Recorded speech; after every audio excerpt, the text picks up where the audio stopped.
Rolls-Royce Turbomeca, en fait, c'est le plus ancien joint venture aéronautique au monde.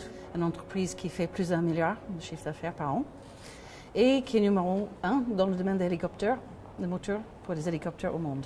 C'est essentiellement quand j'ai pris mes fonctions comme directeur des programmes, c'était dans une situation très conflictuelle.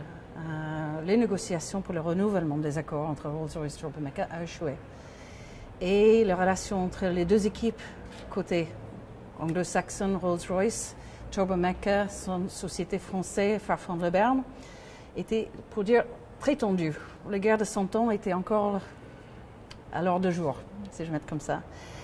Et le PDG de la boîte m'avait emmené en disant qu'une Irlandaise, je vais mettre au milieu de tout ça et voir qu'est-ce que ça donne, parce que le reste n'a pas marché jusqu'à maintenant. Je fais appel à la CE et essentiellement à Sarkis Rubin à ce moment-là, parce que je me suis rendu compte très rapidement que ce que j'avais comme problème en face de moi, ce n'était pas un problème contractuel, ce n'était pas un problème de process, ce n'était pas un problème non plus technique, c'était essentiellement un problème de comportement humain.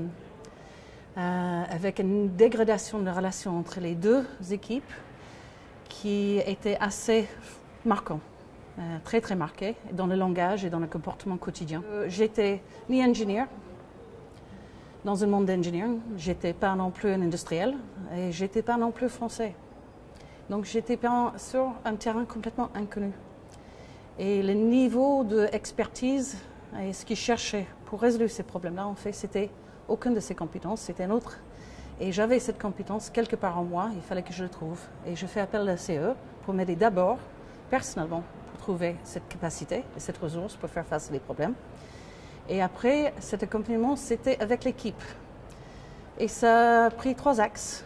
Pour moi, le premier, c'était de faire parler les gens dans une ambiance de bienveillance, ouverte, parler vrai, exprimer la frustration, le mettre sur la table, sortir les cailloux de leurs chaussures qui les empêchaient d'avancer sur le projet et qui a conclu avec un accord de collaboration entre les deux sociétés qui a pavé l'avenir pour les prochains 30 ans, avec les règles de comportement carrément inscrites comme un charte dans le contrat qu'on a signé entre les deux sociétés. C'est une expérience qui, pour moi personnellement, reste encore très forte et qui m'aide encore dans le travail que je fais aujourd'hui.